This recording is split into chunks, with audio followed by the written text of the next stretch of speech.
Noong 2023, may kumalat na usapan sa isang probinsya. May naririnig na naglalakad sa Kirchif, bubog tuwing eksaktong 3:00. Ang problema, matagal nang walang nakatira sa parteng iyon ng barangay. Ang Kirchif bubog ay isang maliit na rural barangay na napapalibutan ng palayan at mangga. Tahimik lang doon. Pero noong nakaraang taon, may ilang residente na nagsimulang mag-post sa Facebook group ng bayan tungkol sa kakaibang naririnig nila sa madaling araw. Pare-pareho ang kwento. Mabibigat na yabag, parang may naglalakad sa graba. Pero kapag titingnan mo, wala namang tao. Unang napansin ito ng isang tricycle driver na si Lando. Gabi siyang umuuwi mula sa terminal. Isang madaling araw, dumaan siya sa lumang kalsada sa Kirchif bubog. Bigla niyang narinig ang tunog ng mga hakbang sa likod ng tricycle. Mabagal. Mabigat. Akala niya may taong sumusunod.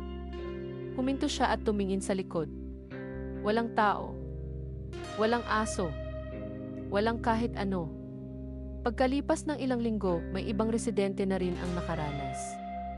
Isang magsasaka ang nagsabi na habang nagbabantay siya ng palayan bandang 3:00, may nakita siyang anino na tumatawid sa pilapi.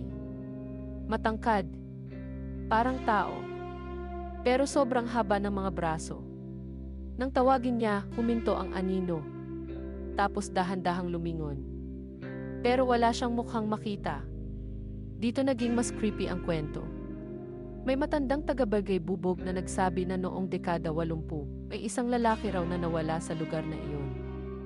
Ayon sa lumang police report ng bayan, huling nakita ang lalaki na naglalakad pa uwi galing sa inuman.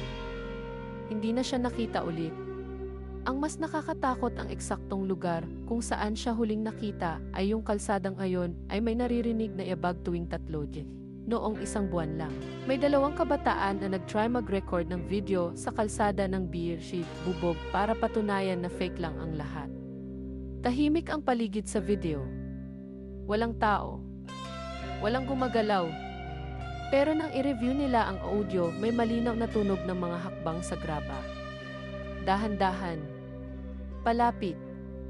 Hanggang sa may isang boses na mahina na nagsabi, "Sino ang nandito sa daan ko?" Hanggang ngayon, may mga residente ng Kirchif bubog na nagsasabing naririnig pa rin nila ang parehong yabag tuwing madaling araw. Eksaktong 3:00, parehong direksyon. Parehong tunog ng paa sa graba. Pero kapag lalabas ka para tingnan, wala talagang tao. Kung taga-probinsya ka rin, may narinig ka na bang ganitong kwento sa barangay ninyo?